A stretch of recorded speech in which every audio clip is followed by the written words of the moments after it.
स्वामी परीक्षा घेतात तेव्हा या गोष्टी होतात.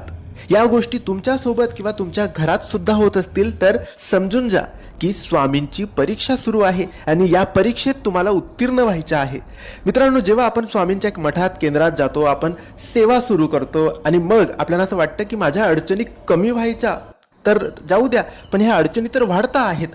माझे पैसे कुठेतरी अडकले, पैसे मिळत नाहीये, घरात कटकटी सुरू आहेत, मी जेही काम करतोय त्यामध्ये मला अडचणी येत आहेत, जास्त येत आहेत, सेवा सुरू करून जास्त येत आहेत, किंवा मी जीही सेवा करतोय त्यामध्ये सारखे विघ्न येत आहेत, सेवेमध्ये खंड पडतोय, आरोग्य खराब होत आहे, सेवा पूर्णच होत नाहीये, पारायण करतो, मंत्रजप करतो, काही ना काही विघ्न येते, मंत्रजप करायला बसतो तो डोक्यात अनेक विचार येतात. हीच असते स्वामींची परीक्षा आणि या परीक्षेत आपल्याला उत्तीर्ण व्हायचे. सगळ्या गोष्टी बाजूला ठेवून सेवा पूर्ण करायची आहे. स्वामी फळ नक्की देतात.